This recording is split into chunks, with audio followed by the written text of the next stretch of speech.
In today's video, I'm going to teach you how to create a daily planner in Notion.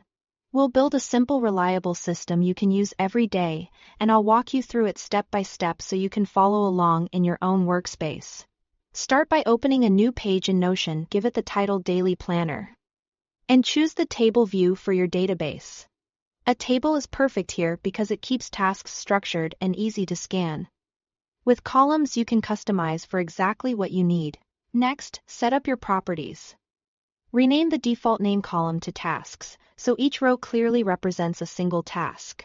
Then add a date property so you can assign when a task is due or scheduled. Finally, add a checkbox property and call it Done. This lets you mark tasks complete with a single click. Clear names and simple property types go a long way toward keeping your planner tidy. Now, let's create a reusable daily template. Inside the database, click the small arrow next to the blue New button and choose Plus New Template. Name it Daily Entry. Templates save time by giving you the same structure every day, so you focus on work, not setup. Open the template and add helpful sections. For top priorities, type /bullet to insert a bulleted list. Then jot a few must-do items you'll fill in each morning. Add a to-do list section and use /checkbox so you can quickly check things off as you go.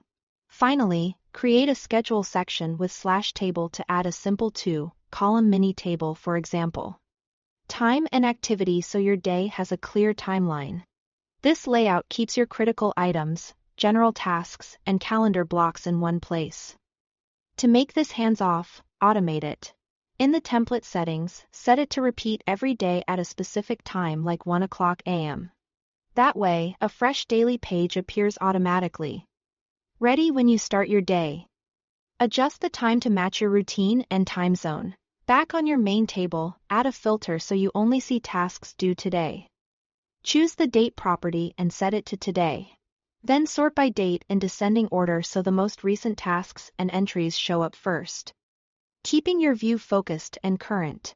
Finally, create a quick action button, type /button and make a new tasks button that adds a new entry to this database and opens it in a full page view. This gives you a clean, distraction-free space to write details the moment they come to mind. That's your daily planner set and ready to go. Thanks for watching.